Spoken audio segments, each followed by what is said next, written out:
नाज़रीन, प्रोग्राम सवाल है हुकूमत का साथ। मैं हूं आसमा इकबाल और आज हम प्रोग्राम में सबसे पहले बात करेंगे तहरीक इंसाफ की, जिसने पंजाब में इक़्तिदार बनाने की तैयारी तकरीबन मुकम्मल कर ली है।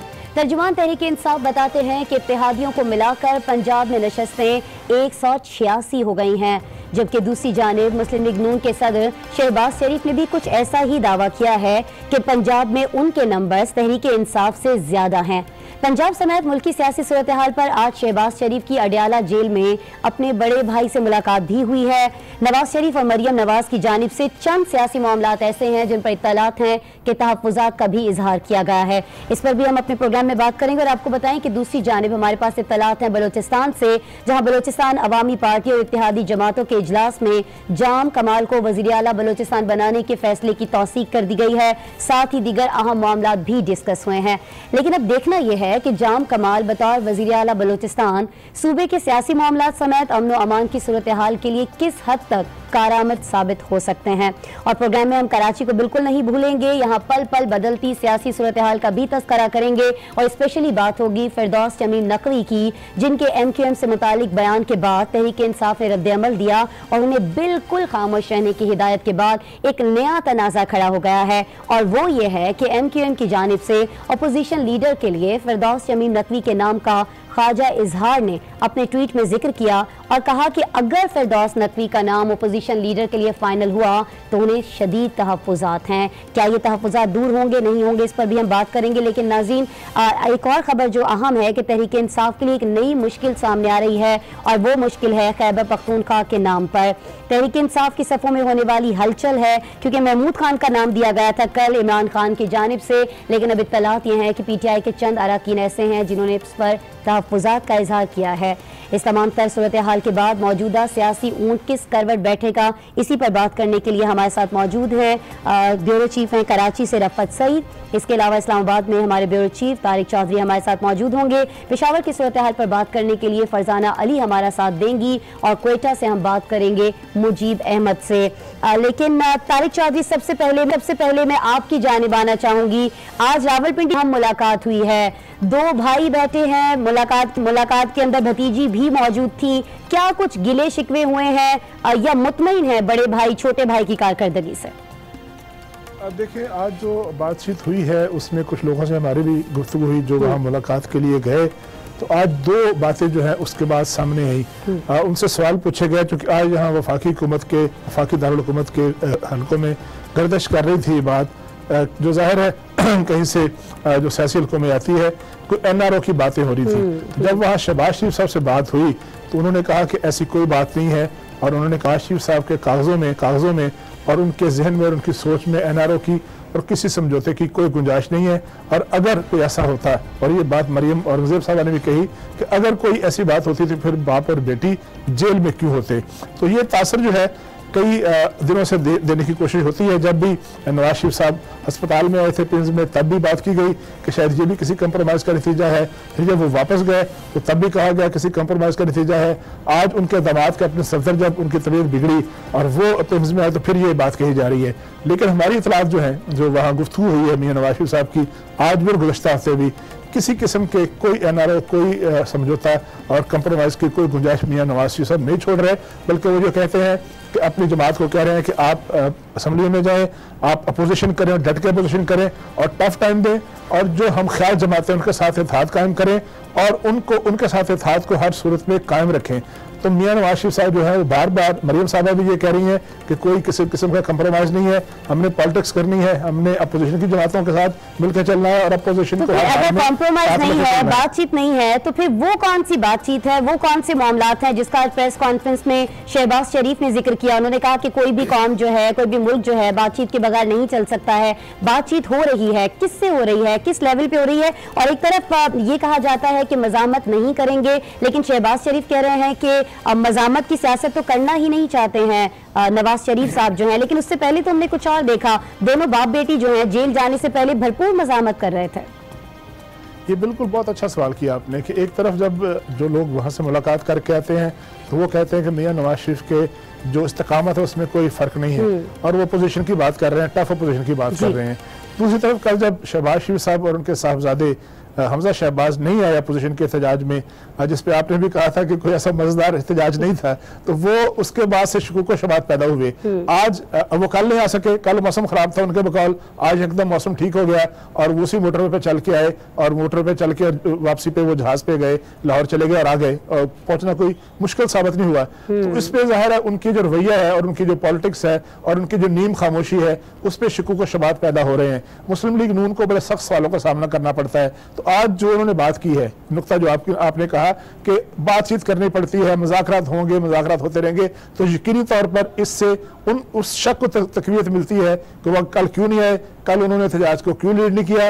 ये सवाल का जवाब जो है वो तो भी थोड़े अरसे बाद सामने आएगा, लेकिन इस बात की उनकी तरफ से ये इशारा है कि वो बातचीत के लिए तैयार है, मुज़ाकरात के लिए तैयार है। अब ये मालूम नहीं है कि ये मुज़ाकरात वो खुद करेंगे या वो नवाज शरीफ साहब के बिहाफ पे करेंगे। मेरा ये ख्याल है कि शहबाज शरीफ साहब जो है एक तरफ तो वो गुंजाइशें निकालने की भी कोशिश कर रहे हैं और साथ साथ जो नवाज शरीफ का बयानिया है उसको लेकर चलने की कोशिश कर रहे हैं, लेकिन मेरी जाती राय में ऐसा नहीं होता कि आप दो बयानिए और ऐसे दो बयानिए जो कि मुतजाद हो एक साथ लेकर नहीं चल सकते।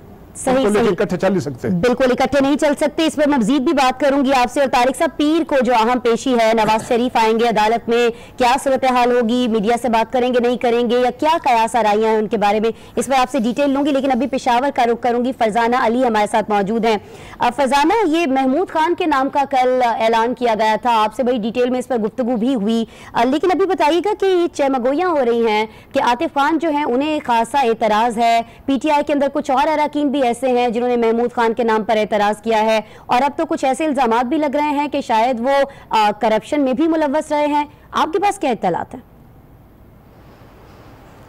देखें, जब नामजदगी से पहले की बात हुई और 3-4 नाम स्पेशली बहुत ज़्यादा गूंजे जा रहे थे और उसमें पीछे मुख्तलिफ शख्सियात के नाम भी थे कि किसको किसकी सपोर्ट हासिल है, तो उसमें जो आतिफ खान का नाम था, साबिक वजीर तालीम, वो टॉप ऑफ द लिस्ट था उस वक्त, शुरू से लेकर आखिर तक, जब तक कि महमूद खान का नाम नहीं आ गया और जब तक के परवेज खटक साहब ने यहाँ स्पीकर हाउस में एक इजलास नहीं बुला लिया। उससे पहले तक आतिफ खान का नाम बहुत ज्यादा इन था, आपको भी पता है, खबरें आ रही थी।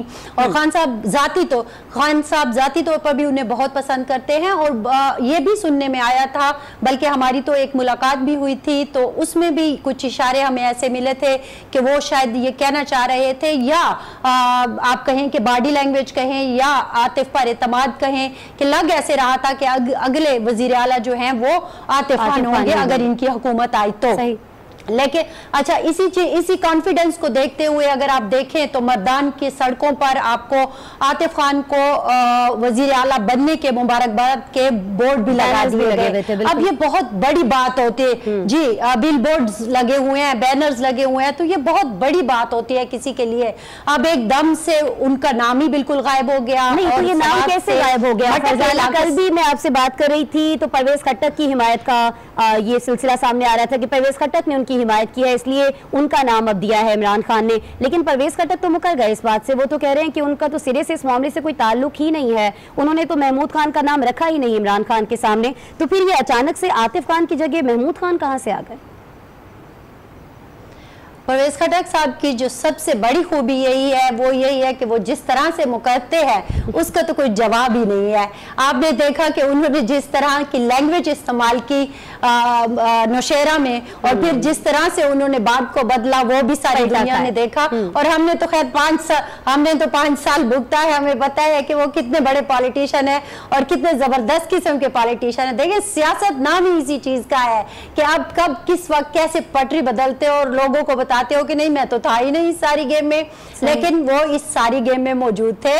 और महमूद खान उन्हीं के बंदे हैं और उन्हीं की ही वजह से वो नामजद हुए हैं वजीर आला के तौर पर। जहां तक अब ये है कि क्या पार्टी में क्या सिचुएशन है, तो वाकई पार्टी में तो नाराजगी बहुत ज्यादा है, सिर्फ आतिफ खान ही नहीं, दूसरी तरफ तैमूर का भी मसला है कि वो इतना पढ़ा लिखा बंदा जिसके साथ यूथ थी और एक्सपेक्ट किया जा रहा था कि वो होंगे, क्योंकि उन्हें तो इशारे बैरून मुल्क से भी मिले थे। आप लोगों को शायद पता नहीं है, वो किसी और की हिमायत भी उन्हें बाहर बैठे हुए लोगों की भी हासिल है। अच्छा। लेकिन बहरहाल जो कुछ हुआ वो सबके सामने है, नाराजगियां हैं और यही एक्सपेक्ट किया जा रहा है कि ये नाराजगियां थोड़ा बहुत डैमेज जरूर करेंगी, लेकिन परवेज खटक साहब की ये खूबी है कि वो सारी चीजों को संभाल लेते हैं। अब देखना यह है कि वो कैसे संभालेंगे, एक बात। दूसरा, आपने कहा कि जो दूसरी करप्शन का इल्जाम उन पर आ रहा है, करप्शन। जी हाँ, महमूद खान साहब के साथ मसला ये रहा कि 2013 से लेकर 2018 इलेक्शन, मतलब अपनी मुद्दत खत्म होने तक वो 3-4 वजारतों पर रहे हैं। स्पोर्ट्स पर आए, स्पोर्ट्स के इसके साथ टूरिज्म भी होता है और सकाफत भी होती है। फिर उसके बाद वजीर आपाशी था, उन्होंने कहा कि नहीं मुझे ये नहीं बनना, फिर उन्हें वजीर दाखिला बनाया गया।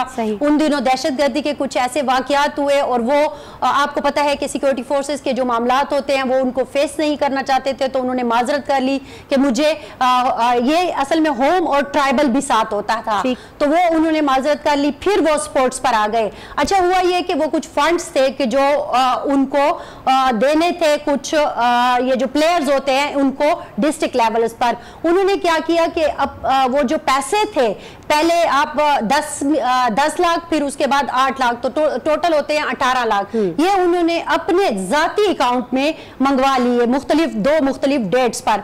अच्छा। और ये हबीब बैंक में मंगवाए गए। इधर ही सेक्रेटेरिएट की एक ब्रांच है, वहां पर अगरचे आज उन्होंने कहा है कि नहीं वो मेरे जाती अकाउंट में नहीं थे, मिनिस्टर के अकाउंट में थे, ऐसा नहीं था, उनके जाती अकाउंट में थे। और दूसरी गलती उनसे ये हुई कि उन्होंने क्रॉस चेक देने की बजाय वो पैसे जो हैं लोगों को मतलब रकम की शक्ल में, कैश की शक्ल में बांट दिए। तो जब पता चला उस कैश का सबूत है, खिलाड़ी ये तो नहीं कह रहे कि हमें पेमेंट्स नहीं मिली, हमें पैसे नहीं मिले। नहीं, उन्होंने फिर सारी चीजें जो है वो कहा कि बराबर कर दिए। फिर ये कमेटी बैठी, तहकीकात भी हुई और उनको कम से कम क्लियर कर दिया गया था। जो ऑफिसर थे उनके साथ मसला हुआ था कि जिन्होंने इनको मिसगाइड किया था। बहरहाल वो तो उस वक्त भी हमें यही बताया गया। महमूद खान साहब से जब हमारी बात हुई तो उन्होंने कहा था कि मुझे अंदाजा नहीं था, मुझे तजर्बा नहीं था और इन्होंने मुझे मिसगाइड किया और ये सारा कुछ हो गया। लेकिन आज मुझे बड़ी हैरत हुई कि बनीगाला में जब वो मौजूद थे तो उन्होंने इसको डिसओन ओन नहीं किया कि वो मेरे अकाउंट में आए थे और वहां पर थोड़ा सा उन्होंने गलत बयानी, शायद हो सकता है वो भी परवेज खटक से सीख रहे हों। जिस तरह आपने कहा कि परवेज खटक अक्सर मुकर जाते हैं बहुत सारी चीजों से जो सामने होती है उनसे भी। मैं जो बात कहना चाहती हूँ वो सिर्फ चंद सेकंड में जो बात कहना चाहती हूँ वो ये है कि वो सारा कुछ जिस अंदाज से हुआ था उसमें वो साफ निकल गए थे, साफ हो गए थे। तो वो अगर आज इकरार कर लेते तो बात नॉर्मल हो जाती, लेकिन उन्होंने एक और अपने लिए काम देख लिया। ठीक है फरजाना, अभी मजीद भी बात करेंगे आपसे पेशावर की सूरत हाल पर, खैबर पख्तूनख्वा की सूरत हाल पर, लेकिन अभी मैं बलूचिस्तान का रुख करूंगी। मुजीब अहमद यहाँ से हमारे साथ मौजूद हैं। मुजीब, आज बड़ा अहम इजलास हुआ है जाम कमाल और इत्तेहादियों का, कुछ बताएंगे इस इजलास की अंदरूनी कहानी? एक तो नामजद किया गया था वजीर आला के लिए, इसकी तौसीक कर दी इस इजलास में जाम कमाल के लिए, और क्या अहम बातें हुई हैं? जी, सबसे अहम चीज जो देखने में वो ये है कि इस इजलास में कुछ चीज़ें डिस्कस की गई जो वजारतों की तकसीम के हवाले से थी और यहाँ पे वाजे किया गया कि सब मिल के चलेंगे, जाम कमाल उनके वजीर आला होंगे। अब इस कलूजन गवर्नमेंट में मुख्तलिफ सियासी जमातें हैं, मुख्तलिफ ख्यालात के आज़ाद लोग हैं जो बाप में शामिल हुए हैं, ये बहुत बड़ी कलूजन बनती जा रही है। अब इस कलूजन से फिल वक्त BNP बाहर है और MMA बाहर है, बाकी तमाम सियासी जमातें इसके अंदर हैं। ऐसे में मुश्किल होगा इस कलूजन को चलाना, बहुत बड़ा चैलेंज है जाम कमाल के लिए कि तमाम इत्यादियों को वो खुश रख सकें। एक तो उनको वजारतों की तकसीम में ध्यान रखना होगा कि कोई इत्यादी नाराज ना हो। वजारतें उनके पास हैं कम, क्योंकि 18वीं तरमीम के बाद वजारतों की तादाद बमुश्किल 13 रह जाती है, 5 मुशीरों को उन्होंने लेना है। इस वक्त भी उनकी पोजीशन ये है कि उनके और उनकी इत्तेहादियों की तादाद 50 के लगभग होती जा रही है। अगर खवातीन और अक़लियतों को शुमार कर लें, 18 लोगों को चुनना मुश्किल होगा। जी मुश्किल होगा। और फिर इस वक्त ये है कि जाम साहब राब्ते में हैं बीएनपी के साथ भी, और उसके साथ ही वो राब्ते में हैं एमएमए के साथ भी, उनको भी वो लाने की कोशिश कर रहे हैं कि किसी तरह वो भी हुकूमत में आ जाए, तो फिर वही 62-63 पे पहुंच जाएगी। और ये जो चीजें सामने आ रही हैं, ये उनका ऐसा महसूस होता है कि वो खौफजदा हैं कि कहीं उनके लिए उनके अपने लोग कोई आगे चल के प्रॉब्लम ना बनाए, तो वो ज्यादा से ज्यादा इत्यादियों को अपने साथ रखना चाहते हैं, ताकि अगर कल कला को कोई मसला हो तो वो उसको बहसन तरीके से निमट सके। लेकिन जिस तरह की पोजीशन हो रही है, और इसका इजहार आज अख्तर मेंगल ने भी किया है, उन्होंने कहा कि बहुत मुश्किल है वजारत आला को चलाना जाम साहब के लिए या किसी के भी लिए। बड़ा दिल गुर्दे वाला बंदा चाहिए और बहुत बहादुर चाहिए जो इतने इत्यादियों को खुश रख सके और सबको लेकर चल सके। ये मामलात इतने आसान नहीं है जितने नजर आ रहे हैं। ठीक है, आपने अख्तर मेंगल का जिक्र किया है, तो अभी आपसे मेरी बात हो रही थी प्रोग्राम के आगाज से पहले, तो आपने कहा कि उन्होंने बड़ी एक अहम बात की है, कौमी असम्बली की नशस्त रखेंगे या सूबाई असम्बली की, इस पर भी मैं आपकी जानिब आऊंगी। लेकिन फिलहाल रफत सईद साहब, मैं आपसे बात करना चाहूंगी। कराची में थोड़े से मामलात सेटल होते होते में एकदम से लगा कि शायद थोड़ी गड़बड़ हो गई है, और ये गड़बड़ हुई थी फिरदौस शमीम नकवी के बयान के बाद। आज हमने देखा कि इमरान खान ने उन्हें कहा है कि जो उनकी तलवार है उसको अभी वो मयान में रखें। तो मैं आपसे ये पूछना चाहती थी रफत साहब, ये तलवार कब तक मयान में रहेगी, मुस्तकिल रहेगी या फिर थोड़े अरसे के बाद बाहर आ सकती है? ये देखिए, यकीनन फिरदौस शमीम नकवी ने जो बयान दिया है वो भी, और उनकी जो म्यान से तलवार बाहर आने वाला मामला है वो भी उन्होंने अपनी पार्टी से किसी ना किसी से मशवरा लेकर ज़रूर किया होगा। लेकिन एक दूसरा हल्का उन्हीं की जमात का ये कहता है कि फिरदौस शमीम नकवी चूँकि ना तजर्बेकार है, उन्होंने ना तजर्बेकारी में ये बयान दिया है। मगर बात इतनी सादा सी नहीं है। MQM में खासी इस पर खफगी का इजहार किया गया है, और एक मजबूत राय ये बन गई है कि अब जो है फिरदौस शमीम नकवी को कायदे हिज़्ब इख्तिलाफ नहीं होना चाहिए, और बहुत सारे लीडर इस बात पर बड़े मुत्तफिक नजर आते हैं। लेकिन इसके साथ साथ खुद तहरीक इंसाफ में भी ये मामला सर उठा रहा है, क्योंकि सबसे एक मुश्किल सूरत हाल पेश आ रही है खुर्रम शेर जमान की वजह से। खुर्रम शेर जमान चाहते हैं कि वो कायदे हिज़्ब इख्तिलाफ बने, इसके लिए वो हर हरबा इस्तेमाल कर रहे हैं, हर कोशिश कर रहे हैं। इसके अलावा एक नाम हलीम आदिल शेख का नाम सामने आया है, जिस पर MQM किसी हद तक इत्तेफाक करती है कि वो एक मुतदिल मिजाज, सियासतदानों की इज्जत करने वाले, लोगों से राह रस्म रखने वाले आदमी है, और वो इस मनसब के लिए काबिल कबूल भी हो सकते हैं, और मेरे ख्याल में वो पीपल्स पार्टी को भी काबिल कबूल होंगे और दीगर जो इत्तेहादी जमातें उन्हें भी होंगे। लेकिन मामला आ गया खुर्रम शेर जमान का। अब वो ये कोशिश कर रहे हैं कि खुर्रम शेर जमान आए। यकीनन खुर्रम शेर जमान के माजी में MQM से ताल्लुकात कोई ज्यादा बहुत अच्छे नहीं रहे हैं, तो इस वजह से ये सारे मामला हो रहे हैं। और फिरदौस शमीम नकवी जो है, यकीनन MQM का ये तहफ़्फ़ुज़ात भी है कि जब ये हुकूमत बन जाएगी और यहाँ पर कायदे हिज़्ब इख्तिलाफ वो बन जाएंगे, तो उसके बाद वो फिर इसी किस्म के बयानात देंगे, तो उससे बात मजीद खराब होगी। और MQM को इस बात का एहसास हुआ है कि उनके साथ हाथ ना हो जाए।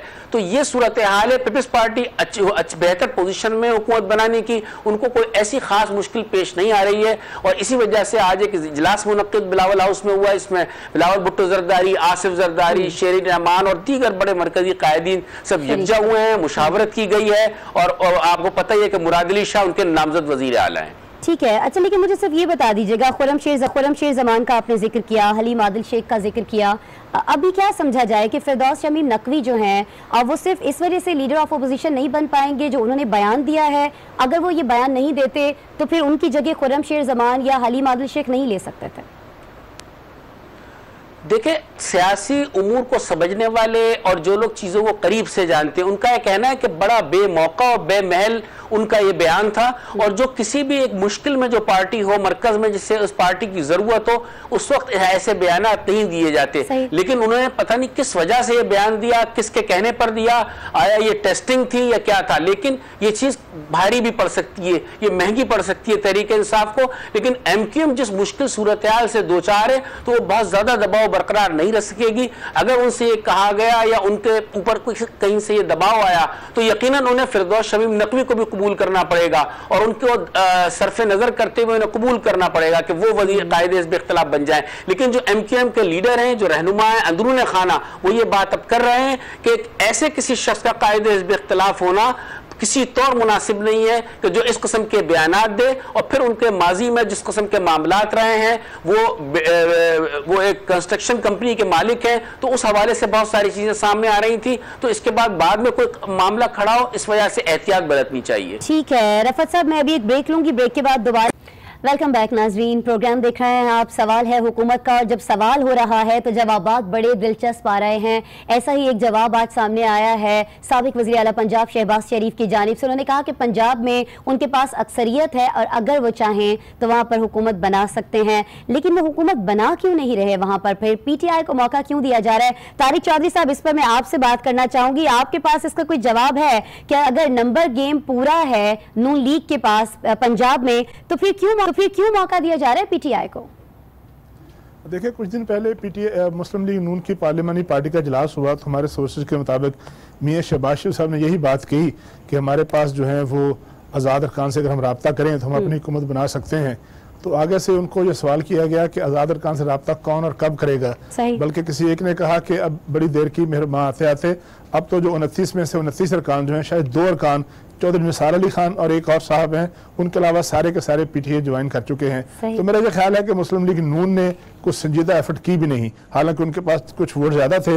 अगर वो पीपल्स पार्टी से बात करते, मुस्लिम लीग काफ से बात करते और कुछ आज़ाद से बात करते तो डेफिनेटली वो उस पोजीशन में आ सकते थे। मेरा ख्याल है मुस्लिम लीग नून ने पंजाब में खुद स्पेस दी है पाकिस्तान तहरीक इंसाफ को, जिनके पास अब तक नंबर जो है हुकूमत साजी के लिए तो पूरे हो चुके हैं। लेकिन इंटरेस्टिंग बात यह है कि अभी तक टीम के लीडर का इंतखाब नहीं हो सका। सारा दिन चमगोइयां चलती हैं, कभी एक नाम आता है, कभी दूसरा नाम आता है, कभी तीसरा, कभी चौथा।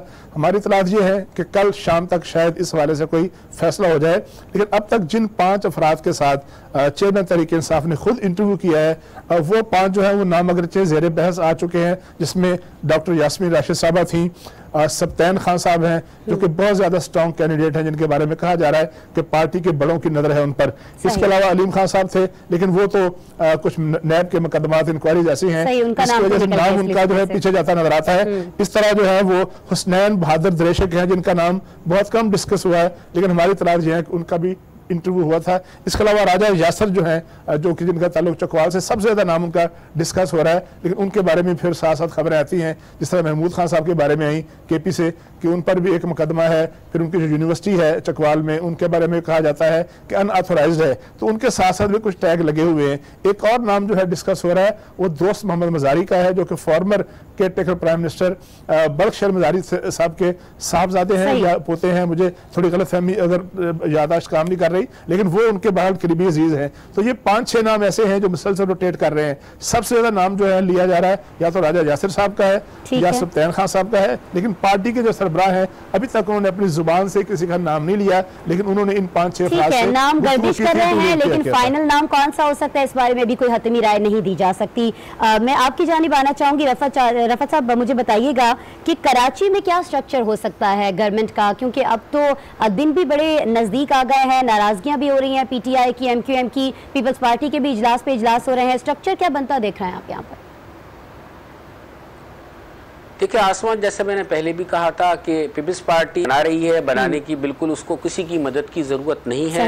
सिर्फ मामला यहाँ पर है कि जब असम्बली के इजलास के हवाले से चीज़ सामने आ जाएगी तो कार्रवाई का आगाज़ होगा। और मुराद अली शाह नामजद हो चुके हैं। हाँ, वो इस मरतबा इस बात को ज़रूर करें कि गवर्नेंस जिस पर ज़्यादा इल्ज़ामात लगे पाकिस्तान पीपल्स पार्टी पर, उसको किस तरीके से बेहतर बनाया जाए। और इस सिलसिले में इजलास हो रहा है, इसी सिलसिले में लोग सर जोड़ कर बैठे हैं कि इस मरतबा कौन से ऐसे चेहरे वही होंगे असेंबली में जो उनके पुराने थे, लेकिन कुछ जिम्मेदारियां इस तरह की होंगी। इस तरह के मोहतरमा फरियाल तालपुर का बहुत जिक्र आ रहा था कि वो हमेशा की पोजीशन में होती है, लेकिन इस मरतबा आसिफ जरदारी साहब ने अपनी दूसरी बहन जो अजरा पेचू हैं उनको सामने, क्योंकि वो निस्बतन उनके इस तरह के मामलात नहीं है और ज़ैबिस यूनिवर्सिटी वो बड़ी कामयाबी से चला रही हैं और उन पर कोई इस किस्म का इल्ज़ाम भी नहीं, तो लिहाजा हो सकता है कि वो मुआवनत करें मुराद अली शाह की, और मुराद अली शाही वजारत आला का कलमदान संभालेंगे, काबीना भी माजी की तरह उसी तरतीब से बनेगी, लेकिन इस मरतबा फोकस करेंगे कि वो गवर्नेंस बेहतर कर सके, करप्शन के जो इल्जामात लग रहे थे वो ना लगे और हिज़्ब इख्तिलाफ इतनी मजबूत पोजीशन में ना हो, क्योंकि माजी की निस्बत हिज़्ब इख्तिलाफ इस दौरान ज्यादा स्ट्रांग होगी। अगर MQM पूरे दिल के साथ तहरीक इंसाफ के साथ होगी तो यकीनन फिर मजबूत स्ट्रांग अपोजिशन होगी, लेकिन अगर मामला फिरदौस शमीम नकवी जैसे रहे तो फिर आगे चलकर MQM का और तहरीक इंसाफ का साथ चलना भी मुश्किल नजर आता है, दिखाई देता है। मुजीब, मैं आपकी जानिब आऊंगी, वक्त हमारे पास बड़ा मुख्तसर है, मुख्तसरन मुझे बता दीजिएगा कि अख्तर मेंगल साहब क्या सोच रहे हैं? अभी तक वो डिसाइड ही नहीं कर पाए कि उन्हें कौन सी नशस्त रखनी है, कौमी असम्बली की या सूबाई की। जी आसमा, बड़ा अहम सवाल है ये, और ये आज उनसे पूछा भी गया कि वो ये तय कर पाए कि नहीं कि आया वो कौमी असम्बली में जाएंगे या सूबाई असम्बली में। तो उन्होंने बड़ी दिलचस्प सी बात की। उन्होंने कहा कि अभी गर्द गुबार है, जब ये छट जाएगा 2 दिन बाद तब मैं बता सकूंगा कि मैं कौमी असम्बली में जाऊंगा या सूबाई असम्बली में रहूंगा। गर्द गुबार से मुराद ये ली जा सकती है कि जिस बलूचिस्तान हुकूमत को हम मजबूत तस्वर कर रहे हैं जाम कमाल की क़यादत में, आया वो मजबूत है या नहीं है, क्यों बड़ी गहरी बात थी। दूसरा उनकी और भी उन्होंने बात की, उन्होंने कहा मखलूत हुकूमत में अगर शामिल होना है हमें तो हमने MMA को साथ लेके जाना है, उसके बगैर हम हुकूमत में शामिल नहीं होंगे, और अगर हमने अपोजिशन में बैठना है तब भी MMA साथ होगी। तो ये तो उन्होंने क्लियर कर दिया कि वो MMA को साथ लेकर रखना चाहते हैं। अब MMA को बर्दाश्त कर पाती है बलूचिस्तान अवामी पार्टी और PTI? ये आने वाला वक्त बताएगा। PTI शायद ये बिल्कुल आने वाला वक्त बताएगा। मुझे वक्त हमारे पास कम है और फरजाना आपके पास सिर्फ 30 सेकंड्स हैं। मुझे सिर्फ ये बता दीजिएगा, आतिफ खान नाराज है महमूद खान की नामजदगी पर, उनकी ये नाराजगी कुछ रंग लाएगी या नहीं? देखिए, नाराज तो वो है, लेकिन जाहिर है खान साहब को मनाने का गुर आता है और खान साहब के वो बहुत नज़दीकी भी हैं।